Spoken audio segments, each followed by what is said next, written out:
What's up, everybody? Welcome to the Action Network podcast presented by DraftKings. I'm your host, Chris Raybon. This is our NFL Week 14 betting preview. We're going to talk sides, totals, props, moneyline underdogs, touchdowns, and as always, we'll build our Sunday six-pack of Against the Spread bets with up with my co-host, the Prime Minister of Degenerate Nation, Stuckey. Stuck, what's up? Hope you're feeling better. Hope you had a good Thanksgiving. What's going on, man? Yeah, sick all weekend. I had a tiny winning week in the NFL. It would have been really good because I talked about this in the podcast last week. I liked the Packers and the Cowboys, but I was so sick I crashed. Didn't get either bet in. So that was unfortunate. And then my Ravens lost. Sunday kind of got lucky with the Saints getting a backdoor there against the Dolphins and then I for the six pack, we both hit our totals, both went 1 and 2. Moneyline dog came in, touchdown didn't get there. I mean, I really shouldn't have. I played some hurt quarterbacks, which was my mistake. And then our Brosmer Oh take my gosh. aged like He's milk. He pulled a Levis, which flipped that whole game. It was 3-0, like into the first half. Yes. Yeah. Um, They Darnold was doing like they were doing to Darnold what I wanted them to do to Darnold. Like they weren't getting nothing. And then it's yeah, just but I had there my number one pick last week was the Commanders, and you go. they lost the coin toss and deferred, and the Broncos scored a touchdown, and I was like, "You got to be kidding me!" After they, after everything that happened at the end of regulation, and that was one of the craziest NFL games I've seen in a while. The PI, the touchdown, then got called back. The touchdown again. They had to go to fourth down at the goal line. That was an awesome NFL game, and luckily they got in and then went for two. And the Broncos escape again. But yeah, this weekend super fun NFL week. I'm really looking forward to it because this is kind of like judgment day for a lot of these teams. Starting Thursday night, Cowboys Lions, maybe an elimination game from the playoffs. Steelers Ravens for first place. Colts Jags for first place. Can the Bengals make a run? They're probably going to need that to win this game. Bears Packers for first place. Texans Chiefs, maybe an elimination game on Sunday night. Eagles Chargers, important game for both. Eagles reeling, Chargers really hard schedule coming up. We'll see on Herbert's status. So some awesome matchups in the NFL for Week 14, Oh, starting right I off of thought you were Thursday talking night. about Commanders Vikings. That's kind of the game I'm looking forward to. See Well, how the games I have on the six pack are none of those games. I mean, yeah, you didn't mention Browns Titans like the I don't even know what to call that at this point, but yeah, let's let's get it. Oh, Thursday night, man. Thursday night, as you mentioned, Cowboys, Lions, Cowboys going to Detroit. Lions, you and I think we both played the Lions not to make the playoffs, if I'm not mistaken. Yeah, and I put Uh them under 10.5 too. yeah. And I think I mentioned a few weeks ago, like we like the Packers and Bears, and we wanted to fade the Lions and Minnesota, and that is looking good. How do you feel about the Lions hosting the Cowboys here? Cowboys coming off that big win against KC, big win against Philly where they came back. So this is just another kind of game that looks on paper like, okay, the Cowboys have no chance. Is this when it kind of flips, or are you more confident in Dallas now? Defense has been improving. Yeah, I mean, I think as of right now, you could argue that Dallas might be is well, they're definitely playing better football. Yeah, This is not the same Lions team. The offensive line is not the same. It hasn't been the same all year, the interior of the offensive line. That's when Goff is not effective. Now you throw in all of these injuries and it looks dire. I mean, is Amon Ra going to play? That's probably huge not. because they say it's a game time decision. He's the type of guy that'll play though. Like if it's close, like I could see. So I would think that he's probably on more than likely to not play, but we'll see. And if he does, he's probably not going to be 100% because Raymond is out. They lost Laporta. I think that's hurting their offense. Brock Wright, their backup, is hurt. The offensive line is all dealing with injuries. It's a mess. The secondary is still dealing with injuries. This team is a mess right now. But And then the Cowboys, yeah, I mean, you look at their pressure rate, their run defense, all these things, like they got healthier at safety, at linebacker. They added Quinn and Williams. They added Logan Wilson. They're getting pressure. They're able to stop the run. The secondary is still going to have some holes, but overall, this defense is now a competent unit. They were a bottom 3 to 5 group in the NFL. They're not no longer that, and they're trending up. And then Dak obviously is playing at an MVP level. You're gonna have these corners try to man up on Pickens and Lamb and Ferguson. Good luck. Having said that, price matters. So this look ahead's not the most efficient market as far as limits are concerned. It was like 6.5. So now we're down to 3, which I think is the correct adjustment. But I mean, if I had to bet it, I'd probably take the field goal. But I think this line is probably about right or close to it, depending on how the injuries break for the Lions. If they all break wrong, then I think the Cowboys are probably a play at 3. But what I think is that you are basically buying high on the Cowboys now. Maybe the market still hasn't caught up to them, and you're selling low on the Lions. But again, maybe the market hasn't caught up to their floor. What this game might come down to, and what a lot of Lions games come down to, is degenerate Dan Campbell going for 4th downs, and they're 0 of 7 over the past 3 weeks. The Lions, even, if they have to throw to Tom Kennedy, they're still going to put up some points. And there's probably going to be 3 or 4 4th downs that have huge win probability swing in this game. And are the Lions due to get a few? Maybe.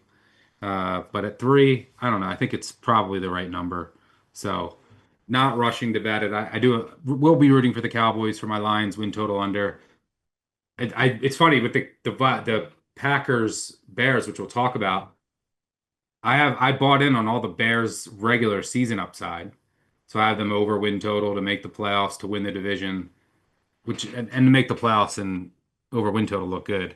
And then I brought the Packers bigger upside of the Super Bowl. So I'm hoping that the Packers don't win the division and the Bears win the Super Bowl, and I get it flipped. But yeah, definitely was happy that I sold on the Vikings and the Vikings and the Lions. But yeah, looking forward to watching it.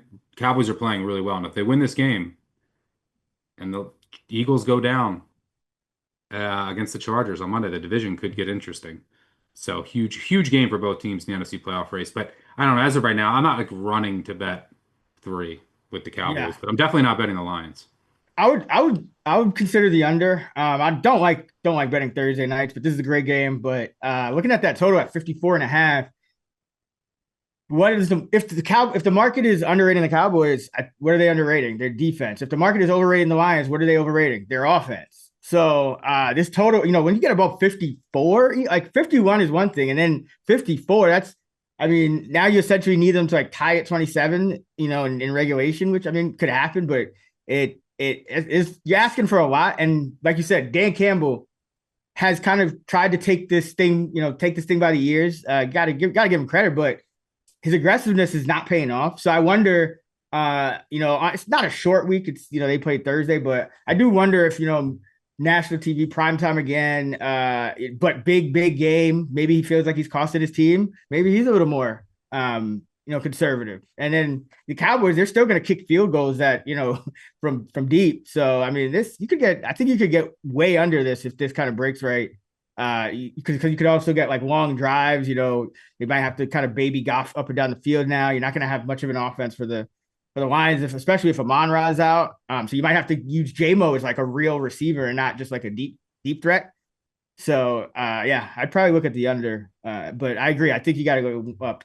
Cowboys are nothing on the spread right now. The Lions just aren't playing well. There's nothing to really hang your hat on and say they're going to bounce back, other than they've covered a lot in the past, which is, that tends to regress. And now they're not covering all the spots that they usually do. Nope. Yeah. So it's hard to take the Lions. There's no real reason to take the Lions. They'll, and their offensive line has been on the injury report, like those tackles. So it's like even that physicality that you kind of come to expect from the Lions, like how, where is that? We don't know for sure, because I've noticed that their whole line has been banged up. They tried to bring, who was it, Ragnow back, and then it's like, no, actually he's hurt. His hamstring was fully torn.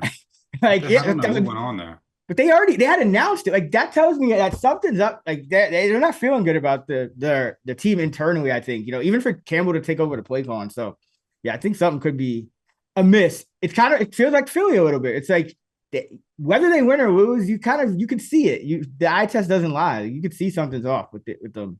So yeah, I'd look at the under and I'd look at Dallas if I'm betting it. But yeah, 3 kind of dictates that. I would 3.5 would be obviously preferable. It's not going to get there. All right. Week 14 6-pack. You're up 43-31. For new listeners, we do 2 points for each of our first 2 picks, point for our third, point for our total, which we'll do in the next segment, and then a point if you sweep. Looks like I'm up first for this week. So for the first pick, first overall of the week 14 Sunday 6-pack, I'm going with the New York Jets +3 shop around, but New York Jets +3 hosting the Miami Dolphins. And the Dolphins are a team that I've just been saying this over the past month or so. They're not good. They're just playing a very easy schedule. And so they keep kind of skating by with these wins. They beat the Saints. Saints got in the back door last week, beat the Commanders by 3. I mean, this has just been a team. They have that lone win against Buffalo in a game. Buffalo did lay an egg and couldn't get out of its own way. And I think that's kind of propping them up in the market. But this Jets team with Tyrod Taylor has been better. They are also more balanced now, which I think is big because you don't want to be in a situation where your passing game is terrible and teams just know you're going to run. So now passing game, a little bit better with Tyrod. Adonai Mitchell finally put a game together. That's big for them because they've been missing Garrett Wilson. And then you still have Mechie, who is playing, scored 2 touchdowns 2 weeks before that. You still have Taylor. So there's enough weapons here for the Jets in a game like this. The Dolphins defense still not good. And on the other side of the ball, I think the Jets have been playing they've been underrated on defense in the sense that they've been holding up well without Sauce Gardner. It's just their turnover luck. And Tua Tagovailoa, it's just a low volume pass game. Waller's back, but there's still not a ton there in that pass game. There's still not a ton on the offensive line. There's still nothing on the back end on their defense. So these are just 2 bad teams. Division game, warm weather team going to Jersey. So give me the New York Jets +3 in this spot. Just think they're a little bit undervalued in the market. I don't think the Dolphins are at a point where they should be like 2-3 plus point favorites on the road in the division when they're, in my opinion, I have the Dolphins barely rated any better than the Jets at this point. So yeah, give me the Jets. Yeah, the Dolphins' run defense is playing really well of late, but their pass defense is still really bad. So that's why you want Tyrod Taylor in there. Tyrod Taylor, the covering machine. I think he's covered. He's one of the best against the spread percentages of all time. I think he's covered like 7 straight over the past 4 or 5 years. These 2 teams played earlier this year. The Jets lost in Miami. They outgained Miami 404-300. They just had 3 turnovers and didn't get a 4th down. Eventually, they're going to get a pick. 2 in cold weather. Probably this is a good candidate for that to happen. The wild card here, which might end up getting you the cover, which has gotten the Jets multiple covers this year, is their special teams. Their special teams right now are historically good.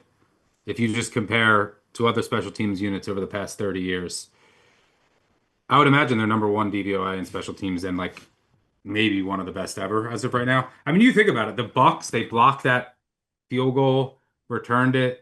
Against the Browns, they had 2 return touchdowns. Yeah. Nick Folk can't miss. He's probably the all-pro kicker. He had a game-winning field goal from 54 out in weather against the Falcons. He's been money. Everything has been really good on special teams. So in a game with a low total with 2 bad teams, that could make all the difference in the world. Yeah, they're number one.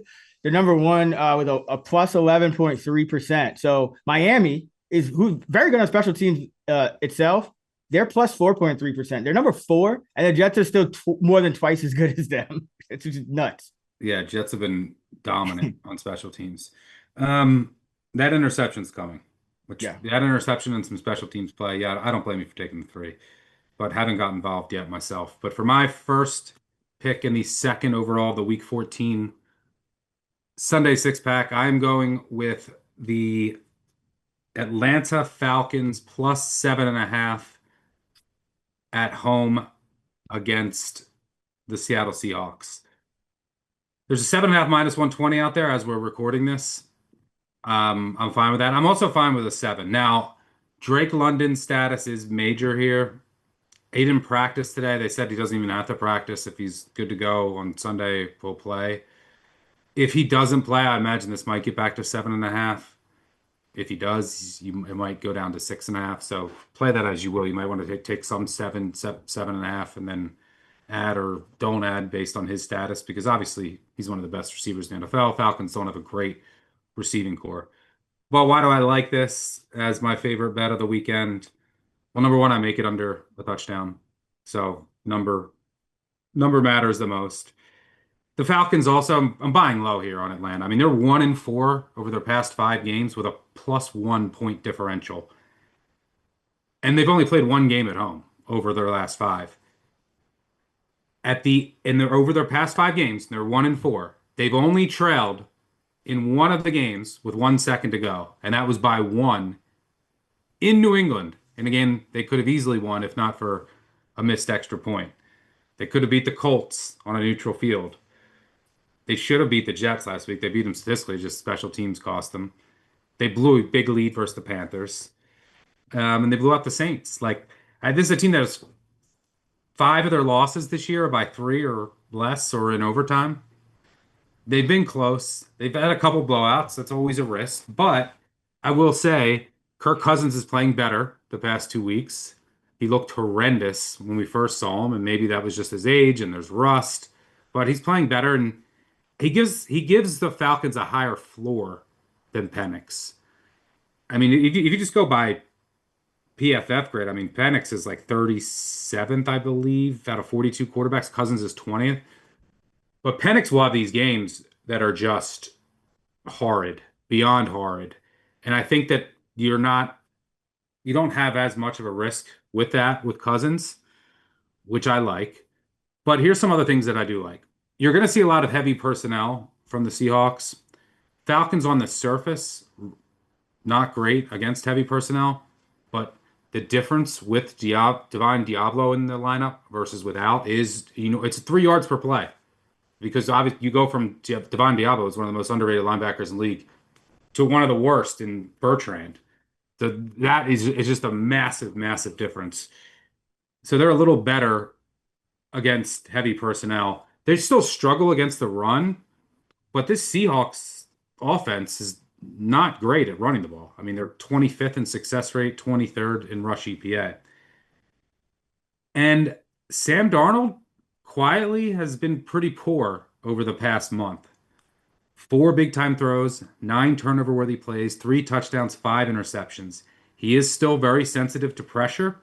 Falcons can get pressure. They're 5th in the league in pressure rate, 3rd in sacks. And Darnold, since week 10, 25th in EPA plus completion percentage over expectation, 26th in adjusted EPA per play. Over the first 9 weeks, he was number one in both. So what has happened? And by the way, over that stretch, the last 4 weeks, he's played the Cardinals without all their corners, the Titans, the Vikings, and the Rams. Some decent defenses, but not a murderer's row. I mean, only one of those teams is going to the playoffs. So what has happened? I think defenses have adjusted. Seahawks were doing some very unique things. You saw last week, Vikings, a lot more cloud coverages. They were putting someone over the top of JSN and basically saying, like, JSN, you're not going to beat us. And I really do think that they missed Torrey Horton. Shaheed was supposed to be the guy. He's been invisible. He's doing nothing out there. And so it's Or wind basically, sprints, yeah. Running yeah, wind so sprints. you have Cup, who's just, I mean, he's obviously past his prime, and then JSN. Falcons, very similar defensive profile to the Vikings. They're going to blitz a lot. They can get pressure.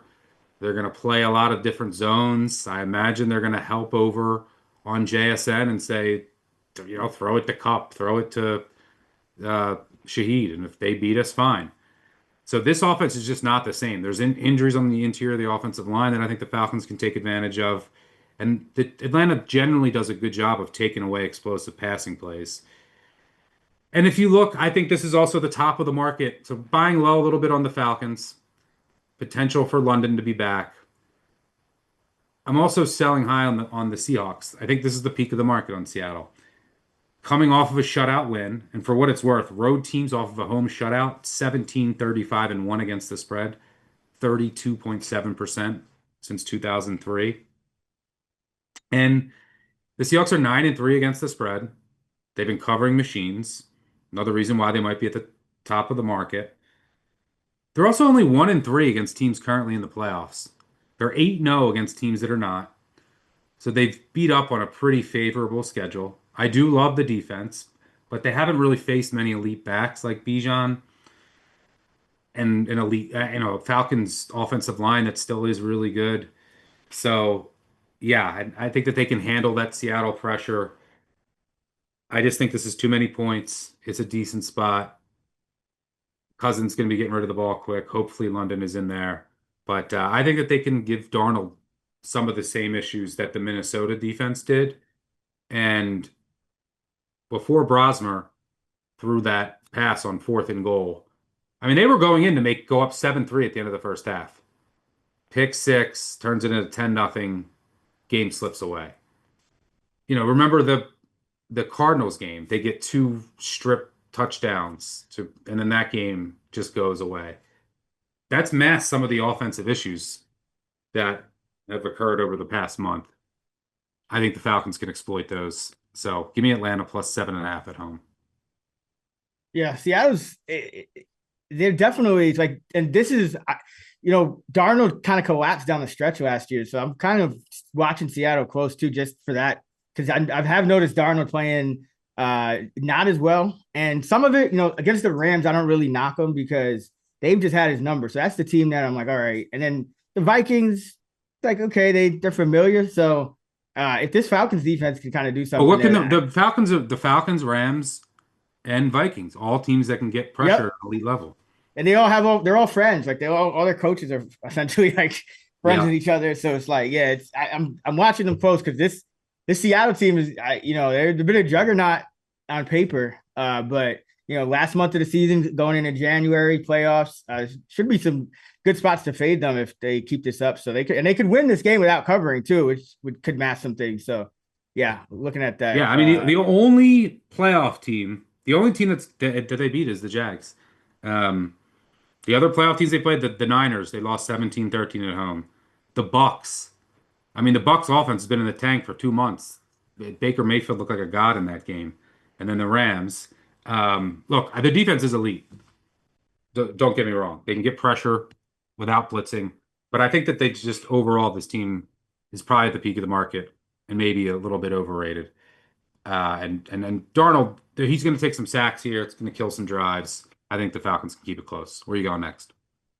All right, for my second pick, the third overall of the week, number 14, Sunday 6-pack, I'm going with the Pittsburgh Steelers plus 6 at the Baltimore Ravens. And this is just a play on the fact that I don't think the Ravens are as good as they used to be. I don't think the Ravens are as good as I thought they were going to be. I've had to downgrade them significantly. The Steelers are, they're mediocre as they always have been, but in this type of environment, everyone's calling for Tomlin's job. And I think Roethlisberger just said something.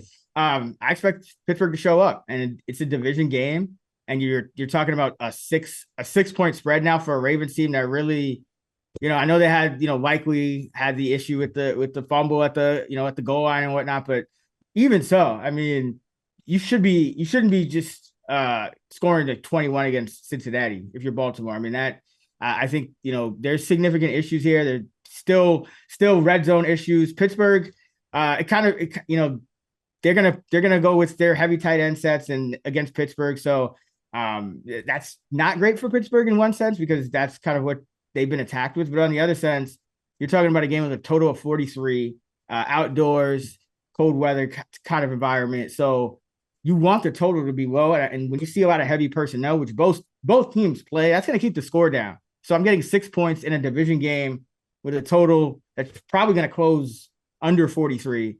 And this Steelers team, it's been ugly most of the year. It has, but in a game like this, go up and down the field, short passing against the Ravens, Lamar's explosiveness just not there. They don't really have much on the outside. If Flowers isn't having a big game, I mean, there's just nothing there.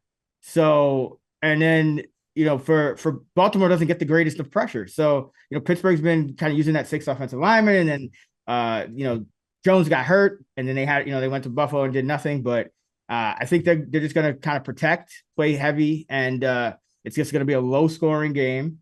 And I don't trust Baltimore at this point to get margin or hold it. I mean, we've seen that too from Baltimore, where they just kind of give away leads. This year it's kind of been a little different, but this is just the fate of Baltimore. I mean, yeah, historically, every fiber in my body says this game's going to be close somehow. 26 of the 32 regular season meetings between Harbaugh and Tomlin have been decided by one score. When either of these coaches against each other are a dog of 3 or more, I said this every year, they're 19-3-3 against the spread, 86.4%. Unders, I don't mind the under here, 20-13-1.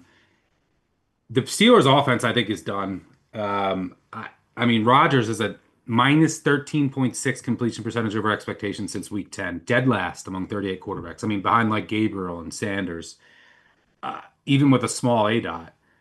They haven't completed a pass longer than 20 yards in a month. The receivers aren't getting any separation.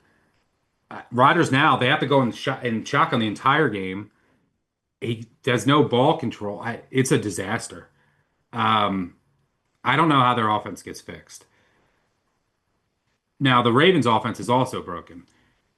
I mean, Lamar, he's still not fully healthy. He's talked about it himself. He's still with his toe, his knee, his hamstring, all of that. He still hasn't been fully healthy. I mean, since week 10, if we look at that same span since he came back, I mean, when he's not pressured, his catchable ball rate is only 77%. That's 30th among 31 quarterbacks. Playing like the Lamar that like people who are like just never saw Lamar play thought he was like. He's just a running back. I mean, this is a guy who before this year was #1 all time in passer rating. He had never. I mean, through the first 9 weeks, his catchable ball rate was 89%. Since week 10, it's down to 77%. Also, when he's not under pressure, his on target rate 65%. That's 29th.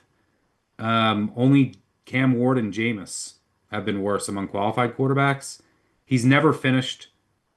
And through the first 9 weeks, it was 77%. He's down to 65% on target, unpressured. So the offensive line also isn't as good. But there is going to be the one thing that would concern me about betting the Steelers here is there is a chance that Lamar, there's going to be a week when he finally does get healthy. Maybe it doesn't come, but there's a chance that and then once he gets that mobility back, he gets that burst that'll help in the run game. And then it'll also help. How many times does Lamar, I think it's hurting his mechanics too, but create just running around, his pressure to sack ratio is skyrocketed because he doesn't have that same mobility, especially in the red zone. I mean, I want that against the Steelers though. I want the Steelers have been Yes, no, I'm just saying in general, but the whole offense will look. But the Steelers, when he's peaking, have always done a good job running the ball. So I want, if he's trying to extend himself in this game, or try to feel it out, I'll take that all day because this is the type of game this is. 2 broken offenses, division game, total that's creeping below 43, probably end up closing 41.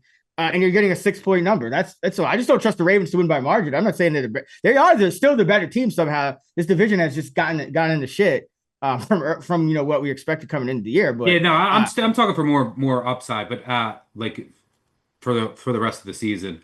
The other thing I would worry about, and Pierre is probably going to be out. He's been playing well for the Steelers. Queen might miss. I think he's overrated, but the Steelers, can the Ravens run defense has been decent. They've been pretty good. And since week 10, they're basically top 5 run D. And they've been pretty good most of the year, except when they were just completely ravaged by injuries. The Steelers run D is piss poor. So is this a game where they could just run Henry all over them? I mean, last week I had the Steelers. the the Bills ran 29 of the same running play 29 times, and it worked every time. Where were the adjustments? What are the players doing? I don't know this defense, but yeah, I mean, it's Ravens Steelers. It'll be 20-17 somehow. Yeah, like it's not that I trust the Steelers. It's more that I trust the Ravens to not run away with this game. Like so, yeah, they might get up, but I've seen this too many times. But yes, trends.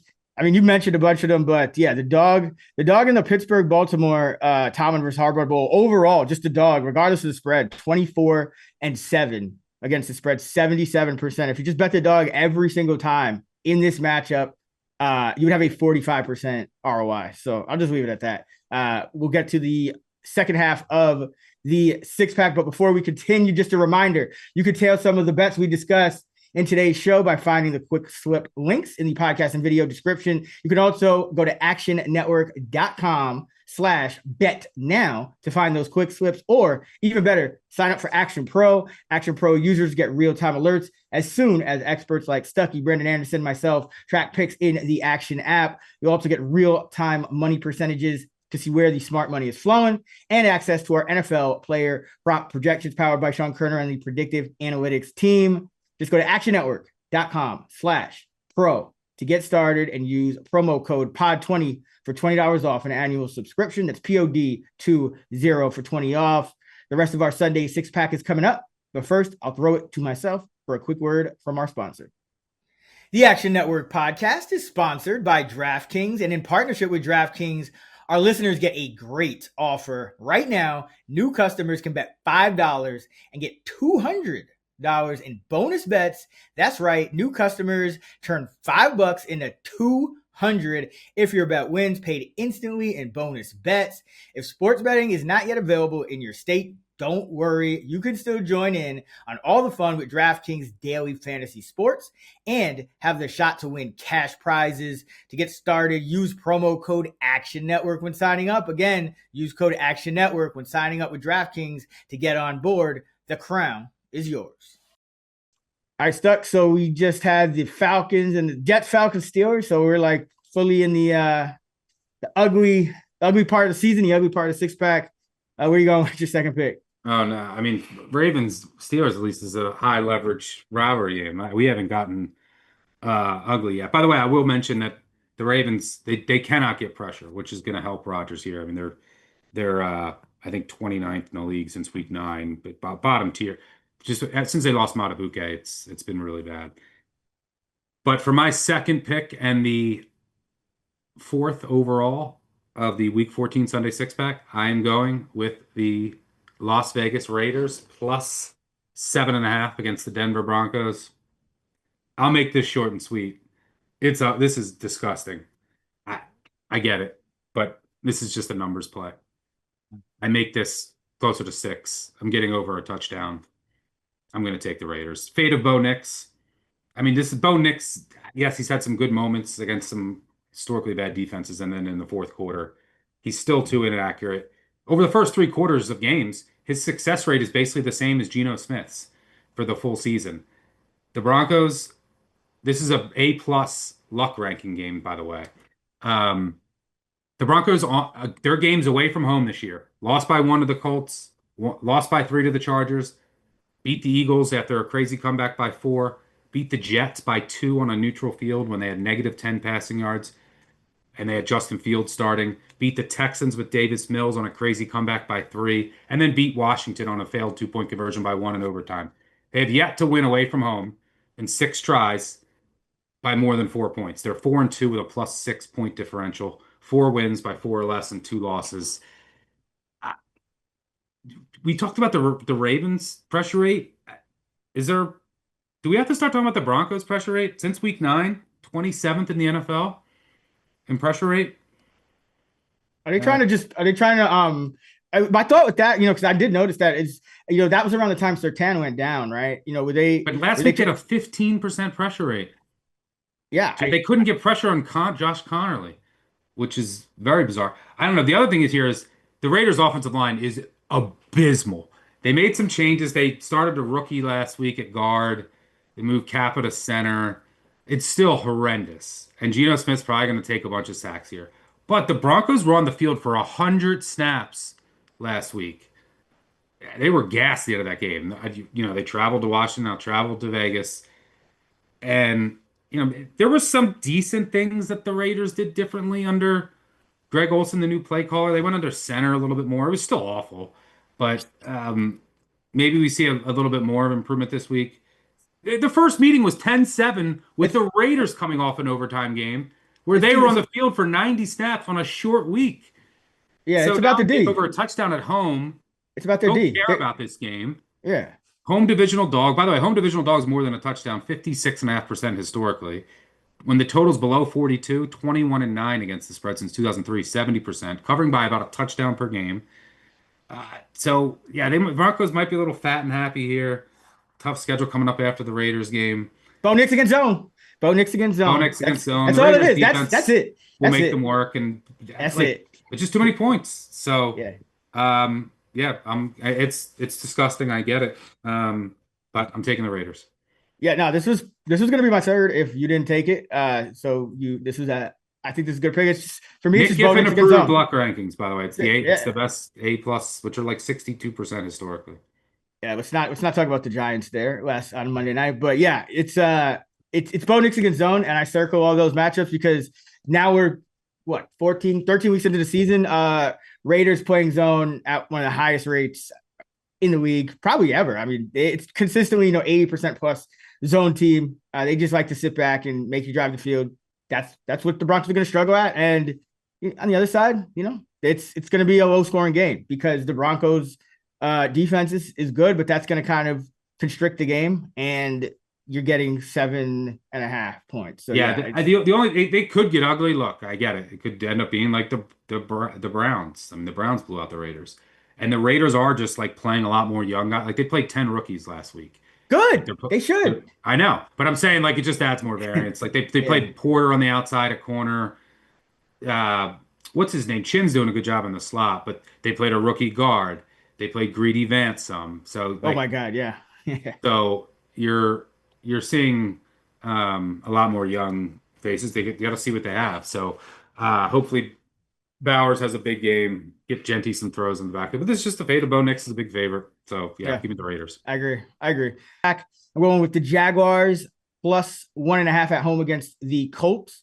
And this Jaguar team, it's been away from home. This team just has drastically different home road splits. And now you have the Colts coming in here. And what do we know about the Colts? They never seem to win in Jacksonville. Jacksonville catches people off guard this time of year because it's a whole different kind of climate environment. You're mostly playing either in domes or cold weather, and then you go out to Jacksonville, and it's just a whole different game. But if you look at historically, the Jaguars versus the Colts in Jacksonville, 7-1 against the spread, going back to 2015, 88%, 72% ROI. Jaguars, do have Brian Thomas back. Now it looks like Parker Washington's hurt, but they also have Strange back, which you pointed that out before too. I think he's big over the middle of the field and just, giving Trevor Lawrence still more options in that Myers space. has been amazing for them. Yeah, I didn't expect that either. I thought he was going to be, just like a inconsequential, but he's been really good for Trevor Lawrence. It seems, Liam Cohen. And he never drops balls like all the other Jags. Yeah. So we have to trust Liam Cohen. I think that's what we came into the season doing. And he, seems to like, all right, Trevor Lawrence not playing well at all pretty much most of the season. But the changes they've made with Myers, getting Strange back now. I like, Tootin's been involved in the run game. They're not overdoing it with him because they're not going away from ETN, who's been good as well. So I think the offense, the Jags offense is going to be fine here against the Colts. They just lost Sauce Gardner again. Pressure isn't great. And the Jaguars do have some positive regression coming. Lawrence leads the league in drop passes by his receivers. That's trending up. And then on the other side, Jaguars have played solid defense much of the year. Daniel Jones, you're starting to see, that kind of come back down to earth a little bit. Even Taylor, you're starting to see come back down to earth. I trust this Jaguars defense to get it done here against Jones and Taylor. They've been good against, they've been good against bad quarterbacks. I'm not going to call Jones a bad one, but he's definitely like Sam Darnold. I think there's going to be more opportunities to fade these kind of teams down the stretch. So give me the Jags here, back at home, for a rare home game for them. Sitting here at 8-4, same record as the Colts, by the way. Our Jags division win ticket is still live, so I think this game should be more like a pick or even Jags favored. I think the Jags, you still have some questions about their strength of schedule, but those are also kind of mixed in with them just being on the road. So back at home, they've had quality wins. So yeah, give me Jacksonville. Also worth noting, what Tyquan Lewis, Kenny Moore, Josh Downs didn't practice today. Uh, the Colts really miss DeForest Buckner. Their run D when Buckner and Stewart are on the field together versus when one of them is off allows 1 yard fewer per carry. So that's the Jags cap. Can the Jags run the ball? And then everything stems from that. In this matchup, I think they can. Jones isn't fully healthy. He doesn't have that same lateral movement because of his leg. It would be nice if Walker and Armstead play. They could get Murray back at safety, but I don't know what's going on with Walker. He didn't practice again today. I don't know why he didn't go on IR or if he's going to play, but it would be nice if the Jags had their full defensive line. But I think they'll be able to run the ball here, and they are a much different team at home. We'll be rooting for the Jags. Duval. All right, for my third pick and the sixth overall for the Week 14 Sunday six pack, I'm going. It gets uglier somehow. I'm going with the Minnesota Vikings -1.5 against the Washington Commanders. Look, this is the ultimate buy low spot team off of a shutout. For what it's worth, teams after scoring 3 or less over the past 10 years, 90, 63, and 5 against the spread, 59%. Why is that? Who wants to bet the team that just scored 3 or less? Historically, all time, after getting shut out, teams are 57% against the spread. As a dog or a favorite of less than a touchdown after getting shut out, since 2003, 56, 36, and 3 against the spread, 61%. This is also just a buy on the Vikings after one of a brutal stretch. They were 3-2 before the bye. Then here's who they faced. Eagles at Chargers. They should have beat the Eagles. At Chargers, at the Lions, they won that game. Ravens, Bears, at Packers, at Seahawks. I mean, all those teams could be in the playoffs. Washington's first road game in 41 days after a heartbreaking OT loss when they were on the field for the entire game.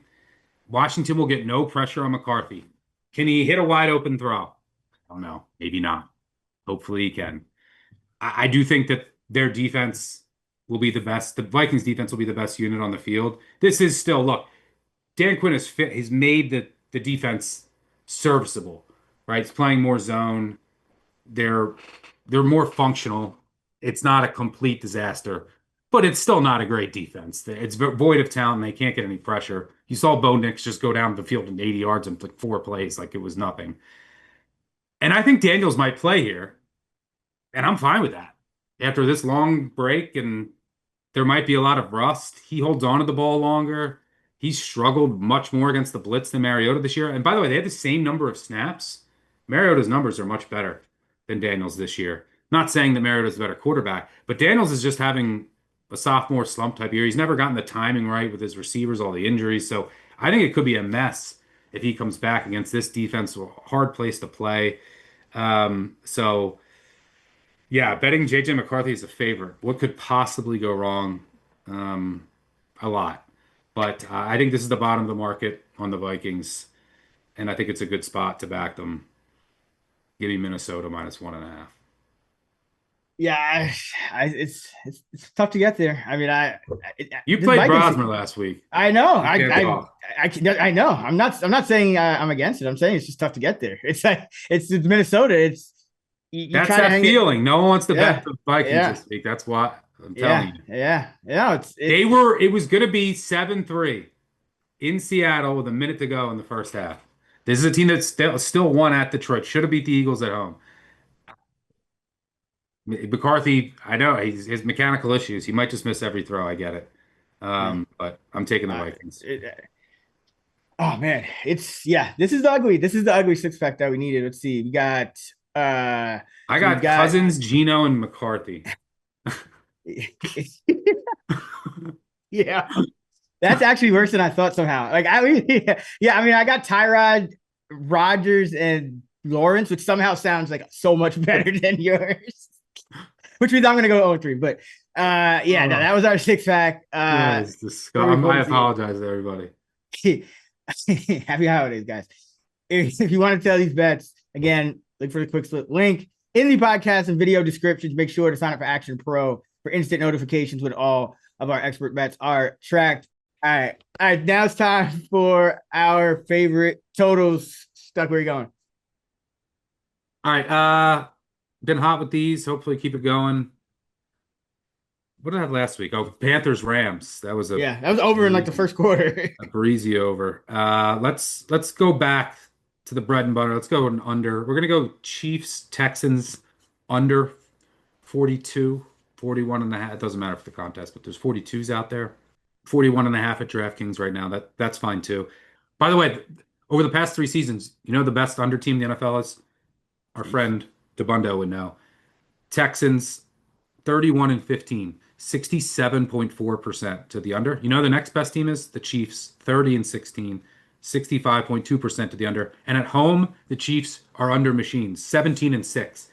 What they do at home, and they go on these long marches, these 8, 9 minute drives that just eat up clock. And that's what they're gonna have to do here. I think it's gonna be a struggle for their offense. They're gonna have to just attack the linebackers. This The Texans have some issues at safety right now, um, with an injury. So they're gonna have to just like throw dink and dunk to the tight ends, throw to the back, screens, because how are they gonna block the Texans? Simmons on IR. You have other injuries along the offensive line. This Texans pass D is historically good. I I don't know how the Chiefs are gonna have time to hit any explosive plays, so it's gonna be slow marches. There's gonna be some negative plays. And on the other side, Stroud still struggles under pressure, still struggles against the blitz. Chiefs desperation spot. You're going to get Spagnola's best here. The Texans' offense has been better, but Woody Marks is banged up. He unlocks a lot with this offense out of the backfield, gives them a little more juice in the running game. And this Texans offense just, if you look at the whole body of work, they can't finish drives. So there's just going to be lots of clock chewing, and I think it's going to be a defensive dominated game in a very high pressure game where you might get these teams not wanting to make a mistake early, knowing that their defenses can keep them in it, because this is close to an elimination game. So yeah, I'll go with the Chiefs Texans under on Sunday Night Football. Yeah, thought about. We'll probably join you on this one. Chiefs at home, just undercover machines, I should say, in Arrowhead. And with those two I mean, I mean, how many? Like the only thing is, if Taylor's out, or do we get less false starts? Do we get less like? Because I don't. This guy's gotten penalized like freaking 1,000 times this year. But no, I agree. I think the Chiefs they have to play to their defensive strengths here, and maybe they don't try to just go downfield like just force it downfield like they've been doing a lot of the year because of the offensive line issues in the Texans corner. So I think they probably want to play a low scoring game here. So for my total, I was thinking about going with the Raiders Broncos. That's dropping. It's under 40, dropping to 40, which, Bo Nix against zone is what I want here. But you also have the Raiders with a change in offensive coordinator. Broncos not getting as much pressure. So there'll be some wonky things that happen indoors if that's starting to get squeezed down to 40. So I'm going to go with the Ravens Steelers under. That's still 43 and a half. And these teams, we talked about it earlier. Both of their offenses are broken. The Steelers are going to have to dink and dunk. The Ravens don't have the same explosiveness. If they have success, both of these teams, it's probably going to come from heavier personnel and tight ends and runs and things that keep the clock moving. So as simple as that. Divisional unders that opened, and it was just because this game, look ahead was like 46 and a half, I think 47. Games that dropped in the second half of the season, 144, 87, and 362%. against the spread. Tomlin on the road, 60-34-1 to the under 64%. So yeah, Ravens Steelers under 43.5. Just like the number, getting over the key number of 43 better than Broncos Raiders, which would be under a key number of 41. So Ravens Steelers, Texas Chiefs unders. Now it's time for our money line underdog parlay. All right, Stuck, you've been hot on these. Where are we going this week? Let's go. Well, the six pack, you thought that was ugly. Let's go with the Titans. Money line in Cleveland. I mean, the total's 34. Uh, how's this game gonna be? This game's gonna be decided on something dumb, like a muff punt, like how the Browns lost the game last week. Failed fourth down where they dropped the snap. The Titans' run D is actually decent. That's what the Browns want to do. Now that Jeffrey Simmons is back, the Browns have offensive line injuries. Um, I mean, look, the Titans' offensive line's going to get destroyed here. But, I mean, I do think I have the better quarterback right now. And the total's 34 between two bad teams. It's probably something dumb is going to decide this. Give me the Titans. Yeah. Uh, you're also getting Shador Sanders as a more than a field goal favorite here. Like, so, I mean, I don't mind. I mean, the other side of it is you're betting the Titans to win a game, which has happened, what, 3 times in the past 2+ years? But yeah, it's Shador Sanders as a more than a field goal favorite, which could sound utterly ridiculous in retrospect. So I don't mind that at all. I am rolling with the Cincinnati Bengals. And this is just a spot where I think the Bills have, I don't think the Bills' problems are fully fixed. They're going to score on Cincinnati. Cincinnati's defense is terrible. But how do you beat the Bills? You got to score on them back. And Cincinnati is one of those teams that I think can do that. Now, they should get T. Higgins back in this spot. He's been out. And you have Chase and you have Joe Burrow. So that's all I really need. Give me the Bengals plus 225. All right, so you got the Bengals at plus 225. So give me Cincinnati there, and then Titans plus 176. You parlay those together, and you get about 8-1 odds on Bengals and Titans. That was our money line underdog parlay for week 14. Now it's time for our anytime touchdown parlay presented by DraftKings. All right, Stuck. We're a week late on that Vele touchdown. I think that's happened to us a couple times. Unreal. It's always the week after. By the way, I will say Bengals, is their defense improving? I don't know, but they were 51.4% success rate on D first 9 weeks, historically bad last in the league. 44% since week 10, which is like 20th. They're improving a bit. The rookie linebackers are playing a little bit better. Jalen Davis in the slot looks good. He's been on the team forever. Osai is all of a sudden playing out of his mind. But like Lamar was also really bad. Drake May had an off game. So I don't know how much to take from it. It doesn't look like Hendrickson's going to be back. The Bills, are they going to get their tackles back? Are they going to get uh, Kincaid back, who I think matters? I don't think, as bad as the Bengals D is, I don't think that the Bills can just run the same run play 30 times like they did against the Steelers. And the Bengals have found a run game. Burrow also, for what it's worth, has been historically good as an underdog of 3 or more points, 18-3 against the spread. That is a huge game. The Bengals, if they want a shot to make a run at the division, they need this game. Then they're going to get the Ravens, and they'll get a chance. But if they lose this, it's probably too much to overcome. So big game. Bills, if they win this, pretty for the playoffs. They get the Patriots next, and they could start to surge. But they still have issues on defense. Their tackles could be out. We'll see. The weapons still aren't great, but Allen at home doesn't lose often. But Burrow could be the one to do it. He did it in the playoffs before. But for my anytime touchdown, I'm going to go with Bears Packers. Couple injury. This line is moved out to 7 as we're recording this at some spots. I think like a Dunze and Manunga didn't practice today. The Bears still have injuries at linebacker. I mean, look, the Bears' run game is cooking, so it's dangerous to fade them. Like, as a 7-point dog with their run game just absolutely cooking teams right now. The Packers now lost Wyatt. But if they can get Quay Walker looks like he's going to play. They get so many more negative plays against the run when Walker's in there. And if they can get Caleb in known passing downs. I think they're going to get some sacks and get some stops. And then this Packers offense right now is starting to figure things out post Kraft. You got Watson back. You might get Reed back here. And this Bears defense still isn't very good. And plus 17 turnover margin, that's not going to last forever. But I'm going to go with Josh Wiley, tight end. What did he play? 60% of the snaps last week. Yeah, Bears. 63% route rate, and been rising every week too. 8%, and then 2 in the 30s, and then he jumped to 63 last week. Yeah, so we'll take a little bit of a long shot. There's some like 12 to 1s out there. Uh, and yeah, Bears have injuries at linebacker. They can't get any pressure.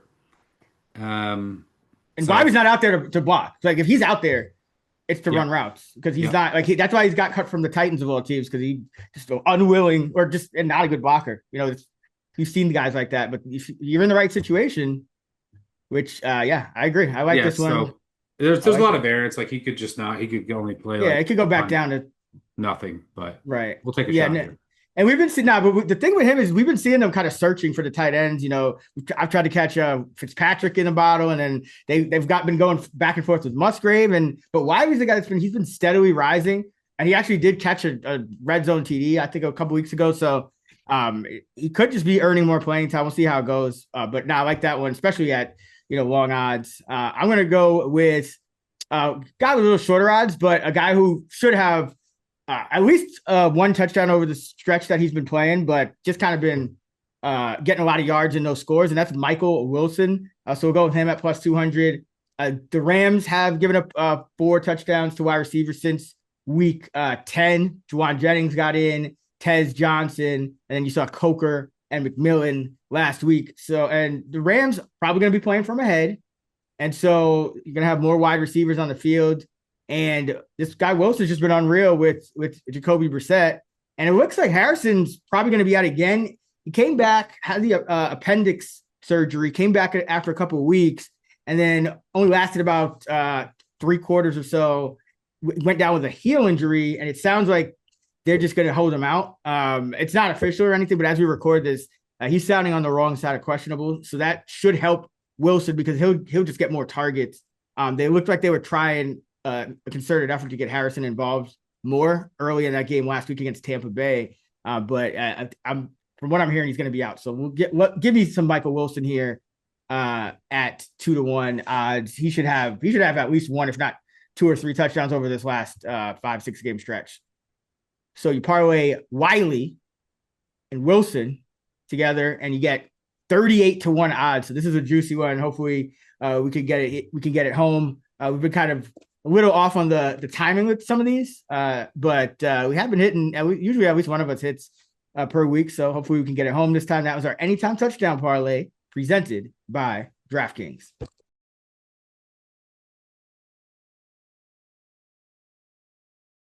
All right. Any games we did not hit on? Bucks, Saints. I mean, I'm right on market. Bucks offense quietly is in the dump. They're 24th EPA per play since week 9. Baker's not playing really well, but they've had a ton of injuries. So like then early in the year, it wasn't even that great. I mean, it was like a lot of explosive plays. But do they like where is that inflection point where it like starts to trend up? The Saints are gonna be able to run the ball a lick here, so it's gonna be just Shuck dropping back and I don't know. I mean, I'm right on market. I have zero interest in betting that game. Rams, Cardinals. There's a lot of injuries to watch for the Cardinals. Rams, historically, I mean, McVay has owned the Cardinals. Historically, teams off of a loss as 7+ point favorites have been really good to back against the spread. But Cardinals are pesky. They could easily get in the back door here. So I think that line is about right. And I think we covered the rest. Yeah. And we just got like that Monday night game. I'm actually looking forward to that one because I think there's going to be a lot of opportunities to fade the passing games in that one. Don't trust the Eagles and Hurts against zone. And for the Cardinals, for the Chargers, we're either going to get a banged up Herbert, who's probably too banged up to play, but is going to play anyway against an elite Fangio defense, or And we'll a get Trey horrendous Lance. offensive line. We'll get Trey Lance, who's just like the same quarterback as the guy on the other side right now. Oh, and the Chargers still have no O-line. Yeah, and the Chargers still have no line. So that's going to be a fun game. One of us will. And the Eagles don't have Lane Johnson. Yeah. So yeah, I'm probably gonna have the write up for that. I think since you'll probably do the Texas sheet since you already have the bet. But yeah, I'm looking forward to that game on Monday night. I will say that should be a fun one. But that's gonna do it for our Week 14 Sunday six pack and Action Network podcast presented by DraftKings. Again, be sure to check the quick slip links in the video and pod description. You can find stuff on BBOC and the favorites podcast, me on Fantasy Flex with Sean Kerner. Be sure to also follow Playbook on Twitter. Stuck is on Twitter at Stuckey2. I'm at Chris Raybon. We're at those same handles in the free award winning Action Network app. Until next week, let's get this money. Let go.